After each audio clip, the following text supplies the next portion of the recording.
Syria में बशर अल असद के द्वार का खात्मा। अब आगे क्या होगा? एक हफ्ता पहले तक जब बागियों ने उत्तर पश्चिमी इदलिब से अपना चौंकाने वाला अभियान शुरू किया, तो शायद ही किसी ने सोचा होगा कि बशर अल असद का पतन इतना करीब है। साल 2000 में अपने वालिद हाफिज अल असद की वफात के बाद बशर सत्ता में आए। हाफिज का 29 साल का दौर भी उतना ही सख्त और जबरी था जितना कि उनके बेटे का। बशर को एक ऐसा निजाम विरासत में मिला जो दमनकारी और कड़ी सियासत से भरा हुआ था। शुरुआत में लोगों को उम्मीद थी कि बशर अपने वालिद से मुख्तलिफ साबित होंगे, शायद कुछ खुले ख्याल और कम बेदर्दी के साथ हुकूमत करेंगे।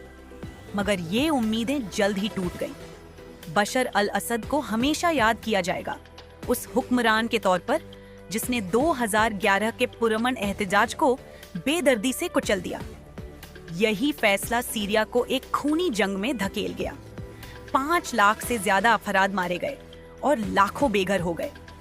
रूस और ईरान की मदद से असद ने अपने मुखालिफिन को तबाह कर दिया। रूस ने जबरदस्त हवाई हमलों का सहारा लिया और ईरान ने हिजबुल्लाह जैसे गुटों के जरिए अपनी फौजी मदद दी। लेकिन इस बार हालात मुख्तलिफ थे। अपने अंदरूनी मसाइल में उलझे सीरिया के साथी मुल्क असद का साथ नहीं दे सके और बागियों ने इस्लामी तहरीक हयात तहरीर अल शाम HTS की क़यादत में पहले अलेप्पो फिर हमा और होम्स पर कब्जा कर लिया। असद का मजबूत किला दमिश्क अब अलग थलग पड़ चुका है। इस तरह असद परिवार के 5 दशक लंबे दौर का इख्तिताम इस पूरे इलाके के ताकत के तवाज़ुन को बदल सकता है। ईरान के लिए ये बड़ा झटका है। सीरिया, ईरान और हिजबुल्लाह के लिए एक अहम पुल था। अब ईरान के बनाए मज़ाहिमत के अक्स पर भी खतरा मंडरा रहा है। लेकिन सवाल ये है कि आगे क्या होगा?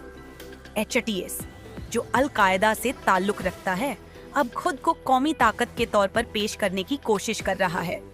मगर उसका पुराना तशद्दुद भरा इतिहास आज भी सवाल खड़े करता है। क्या सीरिया की जमीन अब अराजकता और मजीद खून खराबे की ओर बढ़ रही है? सीरिया का ये नाटकीय बदलाव सिर्फ इस मुल्क के लिए नहीं बल्कि पूरे इलाके के लिए एक इम्तिहान साबित हो सकता है। अब ये देखना है कि इस नई सूरत हाल में कौन से किरदार इस कहानी का अगला बाब लिखते हैं। सीरिया का ये मंजर तवारीख के पन्नों में दर्ज होगा और इसके असर पूरे मशरिक वुस्ता में गूंजेंगे।